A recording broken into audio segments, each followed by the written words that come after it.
Yes. Okay. Yes, So it was a track guy who ran the 40. Right. So, but there's some coaches out there licking their chops. More importantly, that Iowa coach saying, yeah, we might have to have a conversation. right. So now there's two ways we can go with this. First way, if I'm the track coach and I've paid this kid to come to school here, I pretty much don't want him to play football because hey, if he gets hurt out there, then now now who pays his bill? Because I'm not paying it, right? So we got that situation right there. Is there anything better than a trip getting ready? Nope. For a long journey where our podcast released a new app and searching for a fade fiend, new fixation. Giving this a subscribe is the same sensation. Started with the day ones, they gave us fuel to support the season. Could have been anywhere in the world, but you're here for a reason. Notification bells, text some friends, all to let you know. Check your Bluetooth, connect, talk your wisdom, I know. Welcome in, everyone. Season 2, episode 36. If I was ever going somewhere, I was running. With our guest, Coach Harper. Yo, Coach. What's going on, man? What's up? Thank you for joining us here. Oh, you're welcome. Thank you for having me. Yo, Coach, I like to take it back, then bring it forward. So let's take it back. Okay. Coach, I gotta know, where are you from? Where'd you grow up? Where you call home? Oh, home is Hampton, Virginia. No, 2 up, 2 down. I'm 804. Oh, really? Yeah. Okay, yeah, Hampton, Virginia. I from the Aberdeen section of Hampton. Yeah. Same area as Allen Iverson. Bubba Chuck. Yep. Bubba Chuck. Yep, Bubba Chuck. Those who know, you know. Right. So yeah, that's where I'm from. Grew up there all my life, man. Went to Bethel High School, just like Chuck. We call him Chuck. And that's been my life. Small town, military town. From the little small boondocks, I guess what you want to call it. Yo, I know that 7 cities. I used to live down in Norfolk. I used to live down in Virginia Beach. Mm-hmm. I claim Richmond because I graduated from there. I have moved around a lot though, but when I give the short version, I just say I'm from VA. But the fam, the close friends, they get all the details, and I can break it down. So I know it well. I went to Lake Taylor High School, went to Maury, went to First Colonial. You know all them schools. Them schools. Yeah, I know all of those. We call it Coach, across the water. Oh yeah. Coach, I gotta know then. If some of the people from high school, if I was to roll up on them now, I mean, I was going into Walmart when I ran into Allen Iverson for the first time ever. Uh-huh.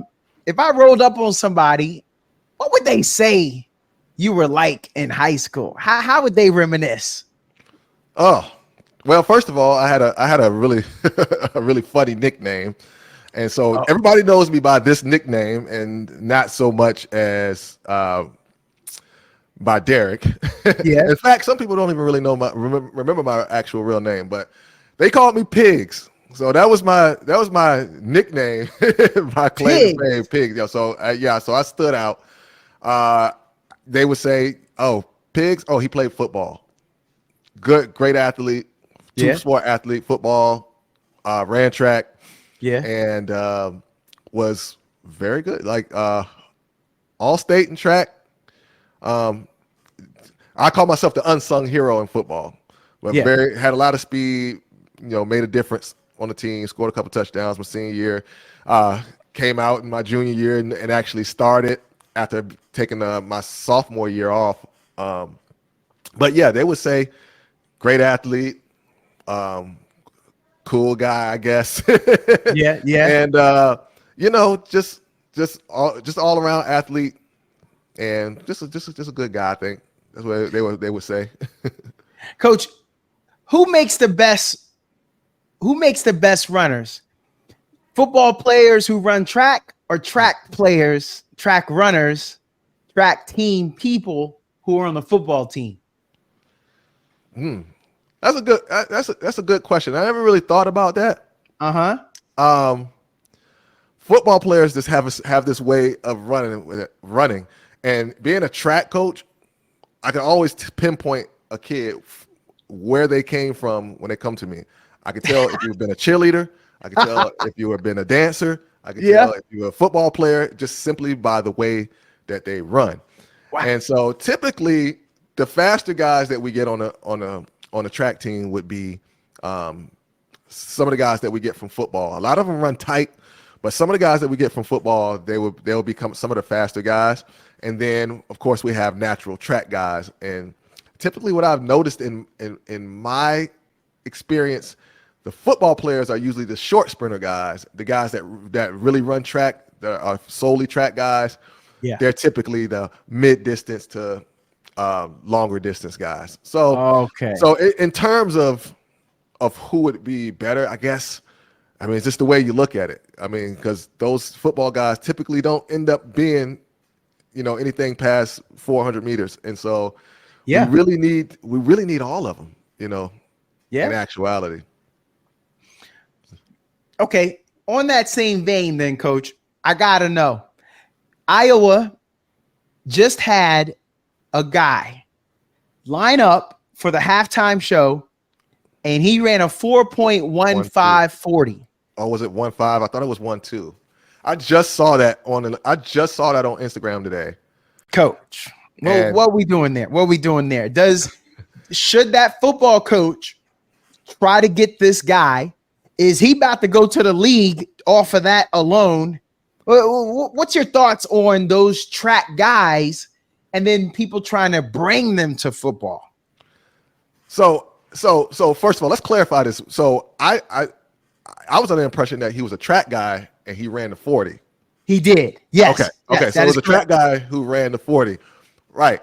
So, but there's some coaches out there licking their chops. More importantly, that Iowa coach saying, yeah, we might have to have a conversation. Right. So now there's two ways we can go with this. First way, if I'm the track coach and I've paid this kid to come to school here, I pretty much don't want him to play football because hey, if he gets hurt out there, then now now who pays his bill? Because I'm not paying it, right? So we got that situation right there. But on the flip side of it, I always say this to my people, once you get that speed and your kids start getting that speed, guys, those coaches are going to start paying attention. They're going to start giving you some more playing time. You're going to start getting out there and you're going to make more plays because you have the speed, right? And so they are what, contrary to popular belief, most people think that when you get out there and people, the kids are not doing well athletically, they got to go get more athletic work. It's like, no, actually you need to work on that speed, because once that speed comes, they'll start saying, whatever we got to do, we're going to get this kid on the field, or we're going to get this kid on the court, or wherever they're playing, whatever sport they're playing, we got to get them there, because once we get them there, we can work on the skills later. I'll give you a perfect example. We had a kid, kid's name is DJ. I hope I can say that, but he played on my son's team last year, and the kid, not the most athletic kid as far as football skills go. Right. Athletic kid because he can make moves and he was very quick and very fast, but not the most skilled as far as football skills go. Mm-hmm. But because he was so fast, because he had that speed on him, we found a way to get him on the field and found a way to get him the ball, in certain situations. And one of the best ways we found a way to get him the ball is let him play punt return. And so when you play punt return, they kick the ball. If you kick the ball to him and he gets that ball, he's out of there. If he can field it good, he's gone. And like he saved the game for us probably about 2 or 3 times in the playoffs because he had that speed. So our thought process as a coaching staff was, this kid is fast. I don't care if he can't catch. I don't care if he don't have those football skills. That'll come. We just need to get the ball in his hands and let him run. Any way we can do it. All right. So in terms of that, if I am the Iowa football coach, I'm going to be having a really long, deep conversation with the track coach and saying, hey, I promise we're going to put him in there. We're going to let him just decoy, let him run the defense so we can, send him so we can we might take the top off of defense, or maybe we just might get them to stretch the field so we can get some more plays throwing up under there. Yes. But I'm going to have a long conversation, and I'm probably going to offer some money. What I was going to say, Coach, that money is going to talk. Yeah. When we think NIL, I'm not saying track athletes don't get opportunities, but football is king. And in Iowa, football is king. And I was just kind of curious on that. When you start, everyone doesn't make it to the Diamond League. Right. So if there's a couple training camps that are willing to take you in, there's a couple practice squads that's willing to take you in. You remember the Philadelphia Eagles went and got that hurdler that made the Olympic team. Yes. Yeah, from Oregon. Yep.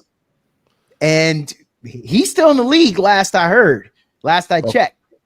Oh, is he? I hadn't followed him to see if he was still there, but yeah, he was. I can't say I've looked this year, but I do remember last year he was in the league. That means something. So I was just kind of curious on your take on that, because the Wolves will be at the door, I think. Yeah, absolutely. Okay. Absolutely. How about this thing, Coach? When you're that fast, how do you keep track coaches from fighting each other when someone says, well, maybe I should make him a hurdler? I could use a hurdler. How does that happen? Do coaches eat their own? Like, does the straight, and I apologize, does the straight line coach got to keep stiff arming the hurdling coach and say, we not doing that? How does that work within one track community? We talked about football coming, but what about amongst your peers, your own track team?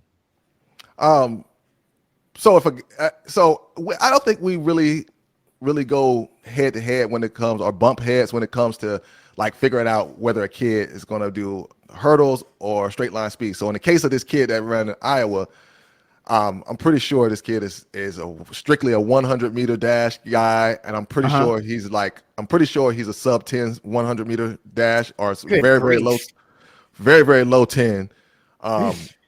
He's got to be, because what did Tyreek Hill run? I think he was a 4.2 something? And yeah, he like was 10.0 something like that in 100. So this kid is definitely breaking 10 seconds. So if kid got that much speed, you're definitely a straight line guy, 100-meter, 200-meter guy. When it comes to hurdler, maybe my wife can answer this question a little bit better when it comes to hurdler, because she was a Division I hurdler, and she also coached my hurdlers when I was was a head coach. Typically we kind of look for the guy that's taller, because those hurdles are a little high. So it also depends on their height a little bit, and them being able to run the hurdle, because a lot of people think, oh, you just jump. Like, no, you don't jump, you run, right? So we got to find those guys with those that's a little bit taller, got those high hips that can get over their thing without having to be too airborne, because we got to get up and got to get down and right back into their run. So we kind of look for a taller guy. So if a guy's taller and he's blazing like that, for hurdles we're probably not even going to touch him. But if we got a guy who's that's sitting in at 100, and we're talking in terms of college, a guy that's coming in at 100 and he's running probably 1070, 1080. He's kind of tall. We'll probably put him out and run that hurdle, maybe a little bit faster than that, 1060, 1070, something like that. Yeah, put him in that hurdles. Hopefully he can go. Hopefully he can go 12. 12 something, and really dust the field. Okay, so you mentioned Cheetah, and we saw Speed Kills. Looks like he did a good job throughout his career of spending a good amount of time on the football field and working on his speed doing track. He was a running back, and then they converted him to wide receiver. So, but he grew up being a running back. Why he trying to mess with the fastest man in the world? And the second part, Who gonna win, Coach? Okay. First of all, shout out to Noah Lyles, the Virginia native. Okay. Yep. All right. He Virginia up there in the native, so DMV. we run the world. All right. Out there in TC Williams. And Mama Jackie. Mama Jackie. You gotta Yep. remember Mama Jackie. Shout out Mama Jackie. Okay. So so why is he trying to mess? I don't know. Maybe it's just an ego thing.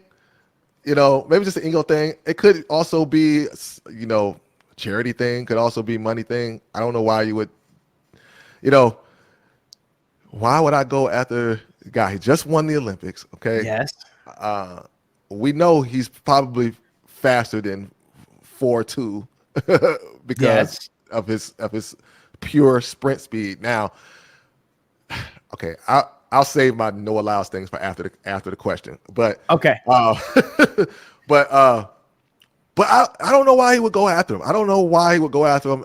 In my opinion, it might be a close race, maybe, but Noah Lyles is going to pull it out at the end. I think he pulls away from him 65 to 75 meters in. I think they're neck and neck for a little while, and then Noah Lyles has that great like comeback speed. Yes. That go get him. Yeah, that go get him. And so now I'll give my Noah Lyles comments here. Okay. Drop it. So to me, and everything that I've seen, and I know he's won the 100-meter dash in the Olympics. The 200-meter dash, he was dealing with COVID, I believe, and I think that did play a little bit on him, a little bit on his psyche, and I think that kind of hurt him in that race, so as to why he didn't do as well as he should have done in that 200 race. I still believe wholeheartedly that Noah Lyles is a 200-meter guy, and I say that because of his comeback speed.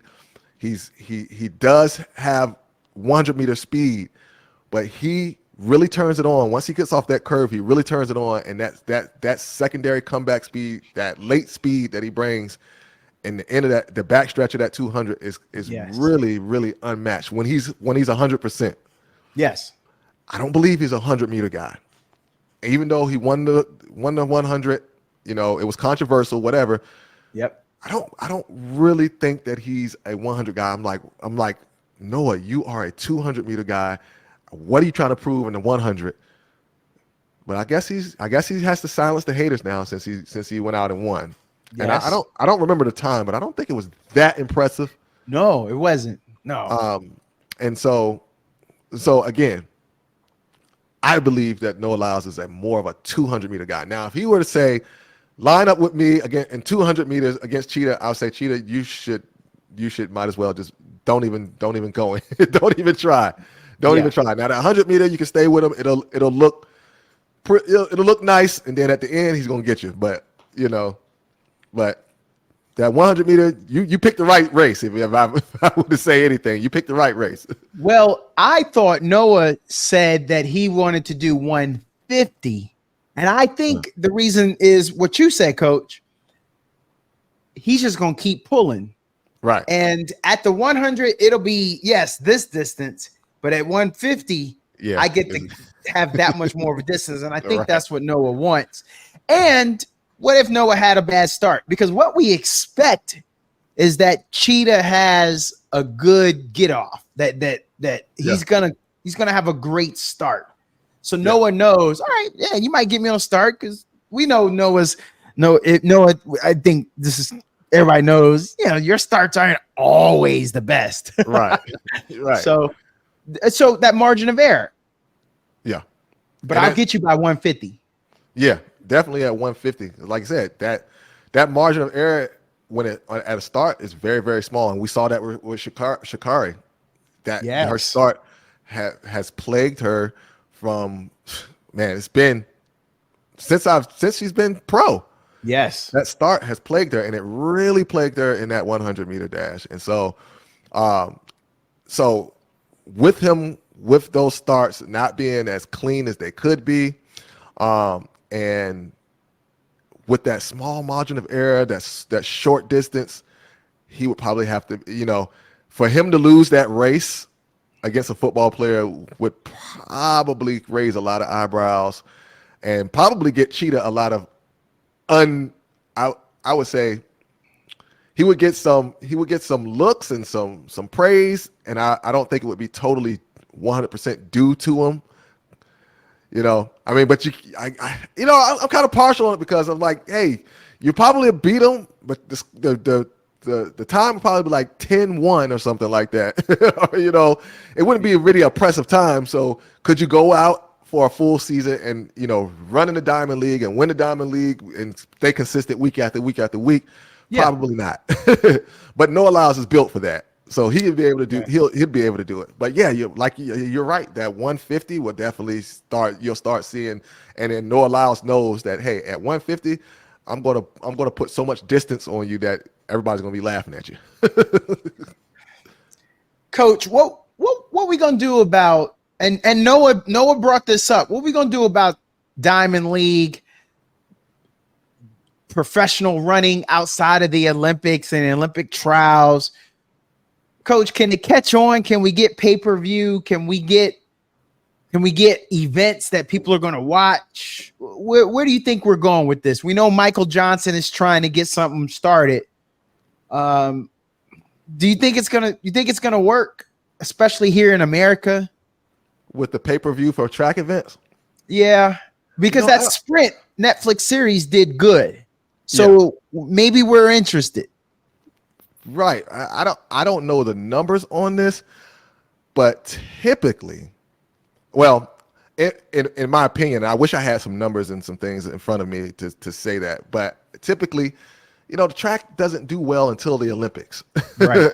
Right. And so, even me as a track guy and watching track and trying to find track on TV, most of the time we're watching the SEC channel, in which we're finding SEC meets and little small meets where there's not the powerhouse sprint schools or powerhouse, track schools that are on TV, and we're watching those just because, hey man, I need to get my track fixed.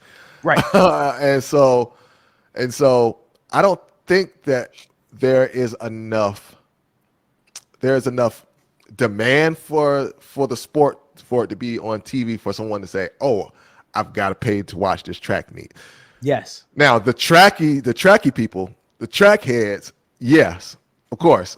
Yeah, we'll pay. I'd pay to see, some of the bigger meets, right? I watch the SEC championship track meets. I watch the NCAAs or the NCs every year. And, I probably would pay ESPN $5. Don't let them hear that to access the app to watch those meets.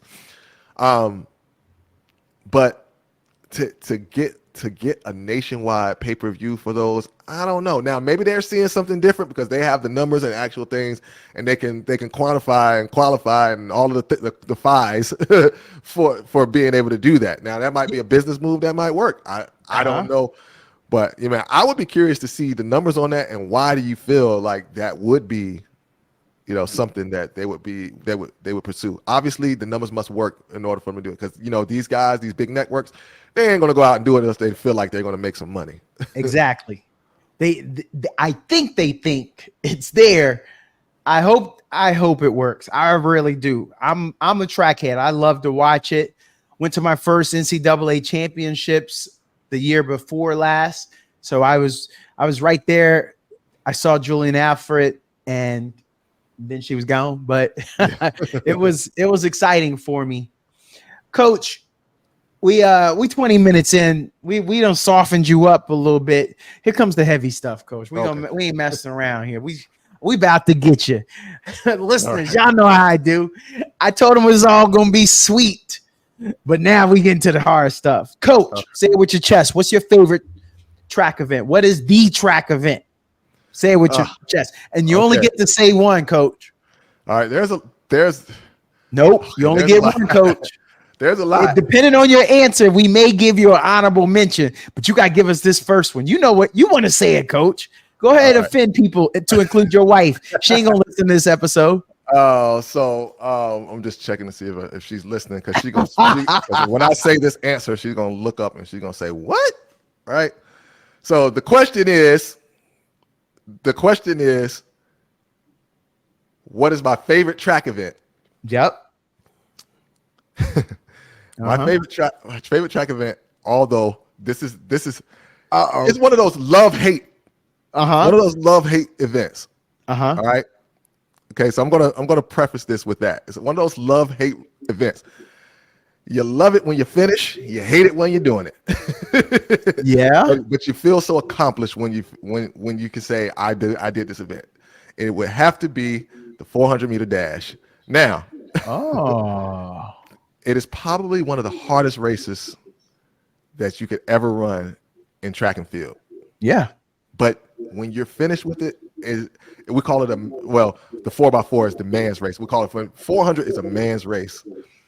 And I love the 400. I love the 4. We call it in the back of the day, we call it the mile relay. So the mile relay, the 4x400 Yes. meter, 400 Yes. 4x400 relay. And so the mile relay is man's race. You love it, the strategy. You hate it when you're doing it, but when you finish, you're like, I accomplished something. Now, so Coach, I 400.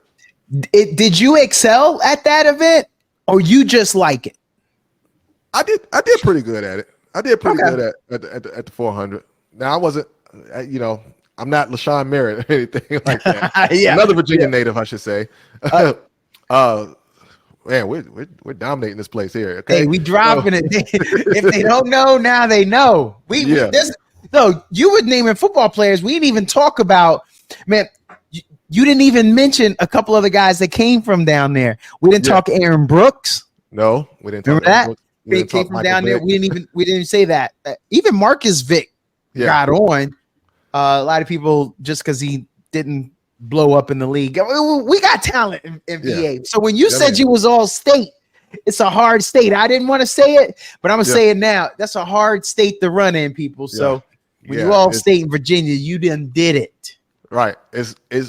I would say the quality of talent there is probably the best in the country. And I'm not just saying that because I'm from the state, but I say that because of the size of the state compared to the other states that are actually leading. Yes. As far as like California, if you go to California, you're going to find some elite talent there. Right? Yes. You go to Texas, you're going to find some elite Texas guys in Texas. You go to here in Georgia, there's elite here and down in Florida, there's elite. But you got to look at the size of the state compared to the state of Virginia. And don't get it twisted, people. I'm insulted geographical knowledge, Coach. All of Virginia ain't inhabited. We got mountains out west. Ain't nobody out west. Right. They on this side of the mountains, the eastern side of the mountains. So don't get that twisted when you talking about that's a big state. Man, ain't nobody out west. The hillbillies, the Beverly Hillbillies out there, some mountain goats. Right. So when you think about it, you got our area, the seven cities areas, right? Yes, the seven cities area, the Chesapeake, Norfolk, Virginia Beach, all of those cities, Hampton, Williamsburg, even up to Williamsburg. That's not one of the seven cities, but you got that. You got Williamsburg, you got Richmond, the areas that surround Richmond, and then after that is Northern Virginia. After that, there's nothing else. So we're looking at nothing. 3 separate areas where we're getting talent from, as opposed to California, where you got San Diego, you got Los Angeles, you got San Francisco, Oakland, you've got all of these, and that's just to name a few, right? Yes. There's way more up and down that California is a whole entire coast, if you think about it. That's like saying, oh man, Virginia, Maryland, Pennsylvania, Connecticut, Georgia, Florida. Yeah, we've got the best talent. Right. That's because it's an entire coast. Yeah. Coach, we not done with you. We ain't off the hot seat. I saw you try to distract me talking that VA love. Hey, Coach, what's hotter, indoor or outdoor? Well, I'm partial to indoor because I love indoor. Oh, I love indoor track. I love indoor track. Love it. It was always my favorite time of the year. It's always my favorite time of the year to run indoor because right after football season, boom, we're right hitting indoor, and the meets were fun, and the some of the shorter distances, but not really too much. But Yeah. I was a jumps coach. I was a jumps, a long jump in college. Did that. So love the indoor meets, love the smell of the smoke coming from the starting gun, and the sound, and I just loved it. Just everything about it. And then outdoor come, and then of course, that's where the proving ground. But indoor was always that fun season. It's always that fun season. Here go the one. And I'm in Texas, people, so he can't get me if this don't land right. But hey, coach, you ever lost a race in front of your mama? Yeah. Oh, tell us about it, coach. And what had happened? Well, it was actually I was actually in a 4x1. I was my freshman year in college. I went to a junior college first before I actually landed into a 4-year university. But I went to junior college first, and we had a meet. I was up in New York. That was at Alfred State. Shout out Alfred State. It was Alfred State College at the time. It's Alfred State University now. It's a 4-year Division III school now. But so I was there. We had a meet in Virginia, and coach was like, "I'm taking you home for spring break." It was during spring break. Came down for the meet, beginning of the spring break, and was running the 4x1, and gun went off. We're clean handoffs all the way. I'm running anchor. Get to me, I get the stick. We're ahead, right? Don't have to chase anybody down. I'm ahead. I'm like coasting. I'm getting ready to bring this thing in. I'm full speed. All right. Get to about 85 meters. And I started to feel a cramp in my hamstring. Started to feel a cramp in my hamstring. Got the cramp. I said, okay, I can still make it. Took the next step. And then there we go. Got the cramp. Got the pulled a hamstring right there. Hopped off the track, like full speed, hop off the track and landed face planted on the out of bounds, on the inside, on the infield, and slid. And I was like, this is embarrassing. Right? Yeah. Leading the race. Yeah. All the way down, pull a hamstring, face plant on the infield, and my mom came to see me do that. Okay, so yeah. Luckily, I had some races before that, so we did the races before. She was able to see me, run a race. I cannot remember if I had won the 100 or not, or at least won my heat or not. I can't remember if I did that or not. But I do remember. Yeah. I do remember pulling up in that meet in Fredericksburg. Yeah. Yeah. Hey, your mama come up out the stands. She tried to make it down to that infield. What? How they? I don't know. I don't think so. I don't remember. I don't remember her coming down. So I don't think so. Okay. I don't think so. But they had some bouncers on your mama. Hey, man, you can't go. Hey, you can't go down. I don't care where you from, ma'am. Yeah. Yeah. She said, "I'm from Hampton." Yeah. All right. We got to ask this last one then, and you offered this info. I told him on the pre-production meeting. I said, but you done brought it up, coach. Yo, who the most accomplished athlete up in that house? In my house? In your house? Okay. It's going to be a toss-up between me and my wife. That's what I figured. It's going to be a toss-up. She was the Division I hurdler at Norfolk State University. We both actually went there. Spartans? Yeah, we both actually went there. I was done with my playing career and running career when I got there. Okay. I don't know exactly what she did. I know she said, I don't know if she won. I don't think she ever won the conference. And she was a 400-meter hurdler. So I don't know if she ever won the conference in that. Yeah. I don't know. But in junior college, I was All-American in junior college. I know that sounds funny. Hey. But that's what we were. Won the long jump, All-American. Yeah. We won a national championship. When there. So I got those 2 accolades. I was all conference in football there. Went to Saginaw Valley. I ran track at Saginaw Valley. Was in the mix there. Actually, I was all GLIAC, so I was all conference because in the 60, or it was a 55, the 55. So okay. I was all GLIAC in the 55 during that year. So yeah, so I was one of the top in the conference there in the 55. So one of the fastest guys in the GLIAC. So yeah, that, and then went to the playoffs with Saginaw Valley. And so we got a plaque and stuff for all of that stuff. So I got one ring. One ring. Was All-American 2 years in a row in there. Football, all conference in track at Saginaw Valley. Decent football player at Saginaw Valley. Yeah. And great. Speaking of Saginaw Valley, got to shout out Matt LaFleur, who was my teammate there. Yo. He's the head coach of the Green Bay Packers now, right? So yes, he is. He was my quarterback when I was at Saginaw Valley. So shout out to Matt LaFleur. Hey, what kind of quarterback was he? Could you come back to the huddle and be like, yo, I need this ball, man? Did he at least allow you to at least say it? Well, I played defensive back, but Matt was a really good quarterback. Really good quarterback. I believe his dad coached at Western Michigan. One of them. I think it was Western Michigan. So he actually went there first. This is the urban legend. So don't quote me on this. I believe he went there first and then transferred into Saginaw Valley. But Matt was if I had to say who he played like, I would definitely say he's like Aaron Rodgers, Brett Favre type guy, and he could take off if he needed to. Oh, okay. Yeah. He was a really good quarterback. Accurate.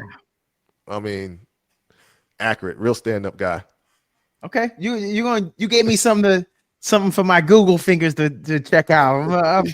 I'm gonna get back at that one, man. Check out his stats. I'm gonna bring that one up. One of the best games we had was when we played Indiana University. Was IUPUI is there? Oh yeah, we played them in 2000. We played them out. Yeah, Uipui. Yes, we played them in 2001 and it had the largest comeback in NCAA history. He threw for like 4 touchdowns that day, and we were down 4 touchdowns in the fourth quarter, and we came back and won that game 33. Yeah. Yeah, man. I'm talking about orchestrate. Man, I wish you could see that film. Orchestrated the offense like perfectly. Drove that thing down there 4 times in the fourth quarter and got the win. He actually ran a touchdown in. I'm sorry. He ran one in. I think he still threw 4 that day. Scrambling, coach. Scrambling. Yeah. Coach, I want to get to some of your wheelhouse stuff. Coach, we got to talk a little bit about fundamentals and technique. Man, ain't nobody care about no fundamentals and technique, Coach. Am I right? Like, don't people come to you or, athletes, and they're like, man, I'm already fast. So, Coach, how do y'all have that conversation with cats that's like, yo, I'm already fast, Coach. I'm the fastest on my block. I can beat all my cousins. I was fast in middle school. Like how do you deal with that, Coach? Well, I deal with mostly youth athletes, but I do have a kid that just got into one of my programs, and he's already fast. Kid has speed, and his dad was like, "Yo, speed is his superpower." And I'm watching him, and I'm like, "Man, this kid is very, very quick." But the thing about it is, he's quick, but he's running with improper technique. And when we do that, what happens is we tend to, well, let me backtrack it just a little bit. We tend, when the kids have speed, or we're trying to get them to get speed, we tend to go out, and the first thing we want to do is we want to get sleds, and we want to get boxes, and we want to get parachutes, and we want to get these hurdles and all these different type of things. And we work them through all these things. And really what we need to do is we need to really go back to the basics and teach the fundamentals. We need to teach them exactly how to run properly. Once your kids start running properly, then they will start running faster. So and the beauty of it and the paradox of it is, when you teach them how to run properly, they actually get way more faster than they do when you start putting them on the sleds. And here's the thing: when you put them on the sleds and you put them on these different gadgets and you start lifting heavy weights and you're doing all these things, you're teaching them how to run fast with incorrect with incorrect technique. And so now you're opening them up for more injury. They create bad habits that you can't break, or they're hard to break. And then they end up getting slower because you got to break those things. And now they're all mad because they got slower. Like, well, sometimes you got to take a step back to go 2 steps forward. And so that's the conversation. That's kind of what I'm talking to these guys, is what I'm telling them. Yeah, you're fast, but you're running with incorrect technique. What we need to do is we need to slow you down. And I know it sounds crazy, like, okay, track or football or whatever, we're trying to go faster. Why are we slowing down? Because we need to make sure that you get the technique right, so that once you come back, once we start adding the speed, then you're doing it the correct way. And now you're gaining speed that's going to last, instead of you going out and then hurting yourself. Okay. Yeah, I get that. Okay. To that same point, because you do the youth, how you handle that with parents though? Because again, you got the athlete, but you know, mama, papa, man, my son fast, man. Hey coach, just make them faster. Don't worry about how do you handle that? How do you handle parents? Just the same way. I don't really get a lot of pushback from the parents though. Oh, I don't get a lot of pushback from the parents when their kids. Like I said, the kid that just came in, he's fast. He's fast. Yeah. And his dad was like, "Hey, I know that some things is going wrong. I need to go fast." And I think I think a lot of that comes with my content that I put out. Right. Okay. Because my content is attracting, the people who are saying, "Oh, my kid needs this. My kid does need to learn how to run properly." And so we're repelling the people that say, "Oh, my kid's already fast. I don't need this guy. He's only teaching technique." Right. Yeah. So those are people we're repelling. So I don't typically deal with that. Right? Okay. Yeah. So if they come to you, they're familiar with the content. All right. Hey coach, what's the most important, the start or the finish? I know they're both important, coach, but what's the most important? I'm forcing you to give an answer. I know either one is not a wrong answer, but I just gotta know, coach. Man, that's a real hot one. That's a real hard one there. Yeah, and of course my short answer is both, but yeah. And also, I guess I'll say this: it depends. It depends on what race we're running. If I'm assuming that we're talking about 100 meters, I would say if I had to choose one, it would definitely be the start, because if you fall behind in the 100-meter dash, it's very, very hard to catch up and finish. So 200 meters, I would say the finish, because once you come off that turn, you got another chance. You got another chance. Because here's the thing: what happens is most people think that people are getting faster on that last 100, in that 200, but really what's happening is everybody's slowing down, and so you just have to be the person that slows down slower than everybody else, if that makes sense. And that's one of the things Noah Lyles does better than everybody else. He slows down slower than everybody else. Yes. Yeah. No, I get that. Hey, coach, who's the guy? He finished fourth in the Olympic trials. He always gets off the good starts, and then people come get him down the end. He wins like the 60 all the time. You're talking about Christian Coleman. So, coach, would you want to take him on as a client if he came to you and he was like, "Yo, coach, I heard you on Talking with Donato, bro. You gotta help me with these finishes." Would you take him on? Do you think there's something we can do about that? Because it seems like he slows down faster than everybody on the 100. Like he's not. Is he maxing his speed, coach, and he doesn't have anything left? So he gets the top speed before everybody. Yeah. But his max speed is not everybody else's. Like, how are you gonna help him, coach? How do you break that down for us? What do you see with him? First of all, I'd be flattered for a guy like that to come and say, "Hey, coach, I need your help." And I'm flattered because he saw you on my podcast too. Right. So, man, you know what? I think if I had a 100-meter guy, and this is my philosophy when I actually coach. If I had a 100-meter guy that was struggling there, I'd make him run the 400. And the reason why I say that is because he's going to get that training where he's going to learn how to push past his pain threshold, and it's going to make him stronger for that 100. And that was always our philosophy when I learned under Coach Eddie Williams, who's now the head track coach at Virginia Military Institute. If you ran 100, like, you didn't run the 100 unless you ran the 400, right? Like, you had, if it was the 400 open 400, or you're going to be running the 4x4, right? And I like, if he was listening right now, I could picture him in my head right now, him just laughing, like, because he knows. He's like, yep, you know me, because you know you ain't running that 100 unless you run that 400, right? So that was his thing, right? So I would literally tell him, hey, look, during this season, we're going to run a couple of open 400s, all right? Because I want you to get that strength for that 100, and you're going to see how much of a difference it's going to make at the end of your races, all right? Now, a lot of people say overtraining the distance really doesn't do you that much. Do you well? Because so be ready for the comments on this video where they're gonna say overtraining the distance is not good for blah blah blah blah blah. internet coaches, okay? Yes. Yes. And typically I will agree with that. Typically I agree with that. I can train 400-meter guys and they'll never run over 300 meters in my practice. When it comes to the 100, though, I believe in a little bit different, because that 400 does strengthen you up for that 100-meter and your 200-meter dash.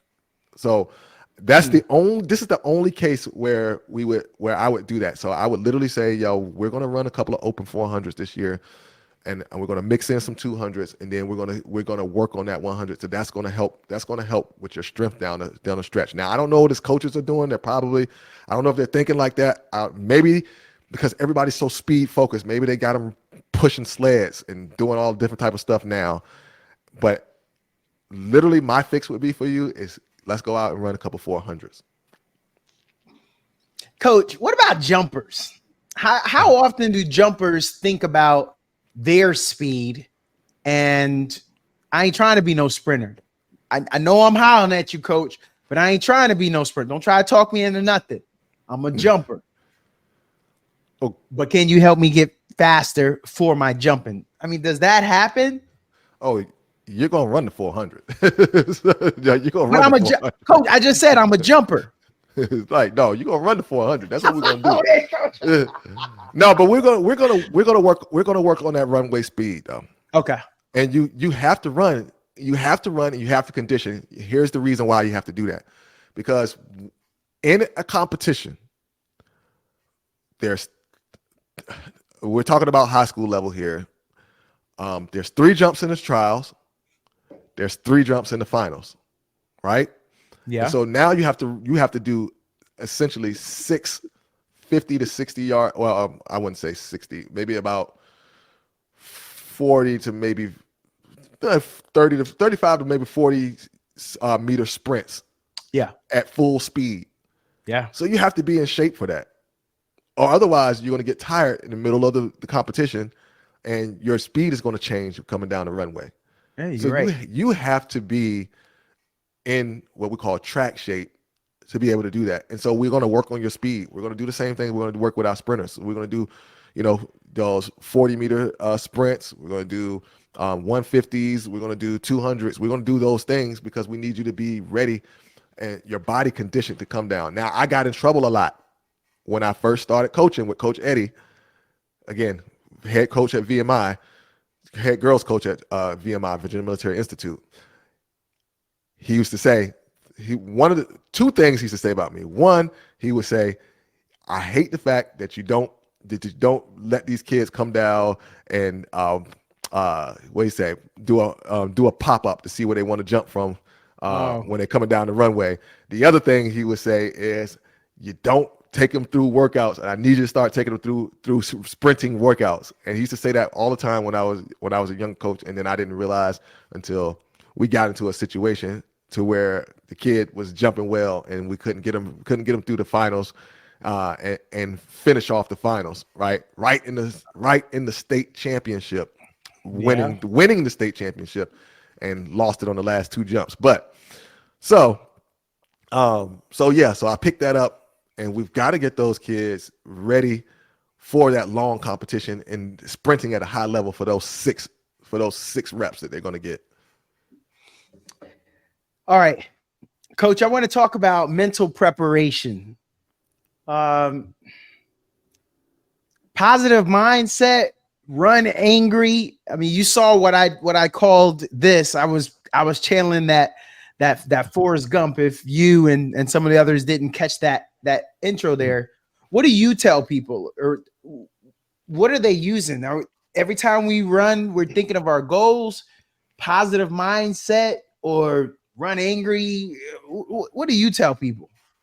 You know, I guess I'm kind of a different type of coach. I've never been a rah-rah coach, like, oh, we're gonna go out here, we're gonna dominate, we're gonna do this. I'm more so of like technique. We're gonna go out and we're going to execute what we've learned in practice. Now, what I teach my kids when we're running is I teach them that internal clock. And so what I mean by that is when we're doing our workouts, I do pacing workouts so they know exactly where they are when it's time to get there. So if I tell them, if I get into practice and I say, we're running 200s today, and I want you to run them we're going to run 8 of these and in 28 seconds, they'll hit 28 seconds every time. They'll know what it feels like to hit 28 seconds. So now when I break the race down and we start doing a different version of split 400s, but where I'll have them run a 200 at 24 seconds. They'll run a 200 at 24 seconds. We'll wait 30 seconds. We'll run another one at 24 seconds. Now you know what it feels like to go 24 seconds in that 200 of that 400. So now you'll know, oh, I'm behind pace. Oh, I know this ain't a 28, right? So that internal clock. So now we're thinking strategy, as opposed to like dog mentality. Go out and run this race and do this. Like now, I'm thinking, I gotta race this clock. I know what it feels like to go here. And if my kid gets there faster and they're like, they know, I'm a little fast here. Or they might be trying to keep up with the guy in front of them or the girls in front of them, and they get there and they know, I'm a little fast here. Okay. And so I'm really gonna have to push this thing. If I'm gonna go for it, I gotta go for it. Right. I'm really gonna have to push this thing at the end. And so I always tell them, trust your training. Trust your training. Yeah. No, I like that. I like that thinking. Hey, Coach, how do you make it fun? Especially since you're doing youth, how do you make it fun? It's not. So how do you keep them interested to come back? Then what's your strategy there? So with my kids, man, that I'm working with now in my programs, it's the love of their sport. It's the love of the sport. I've got a guy right now, his kid plays baseball. He's like, man, coach, I don't really, it's not my thing. But I'm like, hey, how much better do you want to be at baseball? Your baseball coaches are telling you, you need to get faster. Your baseball coaches are telling you, you need to get in better condition. How bad do you want to play that sport? How bad do you want to be good at what you're doing? So then let's get on the line. Let's just get these drills in. Let's get these drills done. Let's get this conditioning workout in so that you can be the best you can be when you get on that field. Right? Yeah. Yeah. So I think that's where it comes from. It's their love for the sport that they're playing. And so if it's track, then it's like, okay, it's track. So of course you got to run. We all know, we love to run the meets, but we hate practice, right? Yes. Because practice. Yes. But it's that thing like, I hate practice, but I'm going to go. And coach is like, you ready? No, I'm not ready. But, we still do it because we love the sport. But it's like pleasure in the pain, I guess. Yes, it is. Coach, when we came on, I know there were probably some items you wanted to talk about that we may not have hit. Were there any things in particular you wanted to get to that we haven't got to yet? I think, man, you did a pretty good job of just putting those things out there, and I was able to talk about some of the things that I kind of wanted to talk about within the question. So yeah.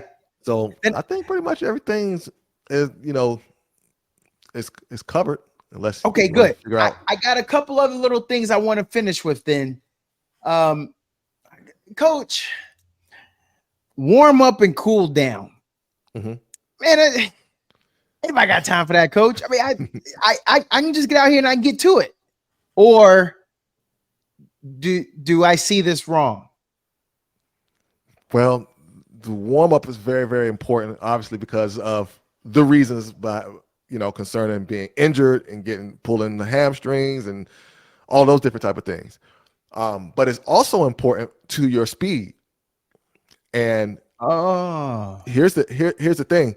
We used to think that static stretching or just holding a stretch for 10 seconds. We learned that in PE and gym, right? Yes. Holding a stretch, that gets you loose and everything. But actually study and research has shown that doing those long static stretches like that can actually fatigue the muscles and make you slower in that day. Right. So what we do is we now have switched to doing active dynamic warm-ups where we're actually doing something active. So we might end up doing squats and we're doing lunge and twist and things like that and scoops and things like that, because now that does warm up the muscles. It does give you a good stretch and it doesn't fatigue them. And man, I did this with my daughter right before she went for the spring league championship. She had the best day she had ever had in her entire sports career, which is not very long. So it's not really a big, she's 7 years old. That was her first year. So but out of the 5 or 6 meets she did, every jump that she jumped went further and further and further after we have done that active dynamic warm-ups as opposed to us doing the regular normal stretches. And I learned that last year and I was like, oh, from now on, we're doing active dynamic warm-ups. And I read up about it and I was like, oh, I've been doing it wrong all these years, right? Because, sometimes we got to challenge what we've learned and try to make an adjustment. And that's one of the adjustments that I made. I think really has paid off especially for my daughter and then for the athletes that I could train. Coach, there was a couple things I was going to ask you when it comes to plyometric training, since you mentioned that. Box jumps, depth jumps, working on explosive power. It feels like nowadays you ain't training unless you doing that. Right. So just like you said, you had to learn new techniques. Is there anything left with the old school? Because when I ran track and I'm looking at my times, I always look at what I ran senior year. I did the 800 and I look at my 2 flat and I look what other kids are doing. And I'm like, well, I guess it ain't too bad. Cause if my 2 flat still holds up, I would have got, that's what I look at. Right. But do you see it different? Do you say, no, there's some newfangled things, box jumps. There's some new things I like. Do you see yourself being attracted to some new items or you want to stick with what you know with? So plyometrics are definitely something that I would incorporate with my training. Now, I don't recommend that when we're first starting out. Okay. Because like I said, to get our kids to go faster, we don't need to go out and get a bunch of boxes. We don't need to get a bunch of sleds. We don't need to do heavy weightlifting. We don't need to do that. All we need to do is start teaching them how to run properly. Once they start learning how to run properly, they will start running faster. And I've proven this over and over and over and over again from the hundreds of people who've actually gone through my program, which I didn't even teach them. I just gave them a PDF with my stuff in it and they were able to follow it. Now, once they learn that and they start getting the speed and they know how to move their body and they move their body correctly, then it's time for us to go ahead and start adding the sleds and the parachutes and the plyometrics and all those things. Because guys, listen, your kid they have to know how to move their body. They have to know how their body works. And for them to start jumping on boxes and coming down and really, because we're really talking about force application, how much force do we put to the ground, because that determines how fast we can go. That's like the nuances. That's like it's like putting a car together and it turning on and it's working now and it's starting to move and it's great. but you still got to go in and you got to tighten and screw here, and you still got to tighten the screw there. So when I look at plyometrics like that, we got to tighten the screws here, we got to tighten the screws there, we got to tune up the engine, we got to put in the cool air intake and all that stuff. That's what those plyometrics, that's what those speed bands, that's what those hurdles, the small foot hurdles, that's what those things are for, to kind of tweak what we already have. But we don't have that foundation. What are we tweaking? We're tweaking stuff that doesn't really work well. Coach, I learned a lot here. I think there's so many more of the ways I go. Key areas: speed, agility, athletic performance, healthcare, how long you stick with a workout regimen before you move to others. There's other things I still would want to talk to you about, Coach. So we may have to do this again, Coach. I got more rounds to shoot off. Most definitely. I can reload and go again. So I want to say thank you for that, Coach. This was a lot of fun for me. I'm a youth sports coach. I don't coach track currently, but I focus on a lot of other youth sports of what I do. But I learned a couple things and ways of thinking today. So thank you for that. And most importantly, Coach, thanks for talking with Donato. Oh, you're welcome. All right. We'll see you. All right.